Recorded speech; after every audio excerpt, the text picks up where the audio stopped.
पोलिसांनी मादक पदार्थांच्या तस्करी विरोधात मोठी कारवाई केली आहे। मुंबई-आग्रा महामार्गावर पोलिसांनी एक कंटेनर पकडला।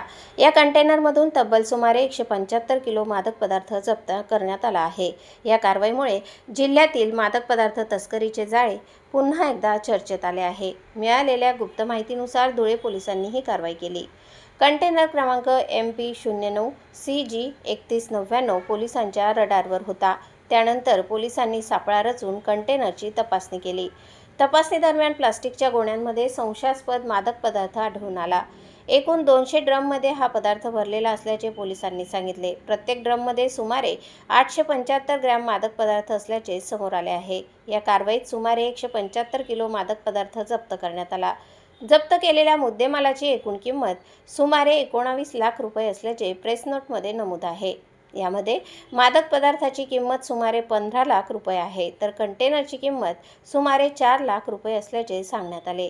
या प्रकरणी कंटेनर चालक मोहम्मद सलीम मुबारक खान याला ताब्यात घेण्यात आले आहे। मोहम्मद सलीम खान हा 47 वर्षांचा असून तो मध्य प्रदेशातील असल्याचे पोलिसांनी नमूद केले। तसेच या प्रकरणात कंपनी विरोधातही गुन्हा दाखल करण्यात आला आहे।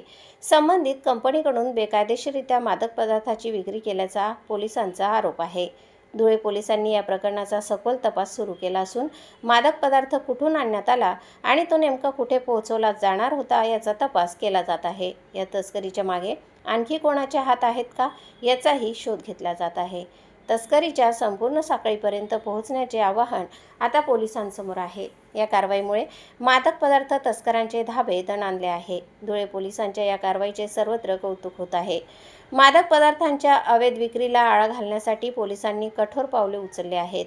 या प्रकरणी संबंधित कायद्याअंतर्गत गुन्हा दाखल करण्यात आला आहे। पुढील तपास स्थानिक गुन्हे शाखा आणि संबंधित पोलीस अधिकारी करत आहेत।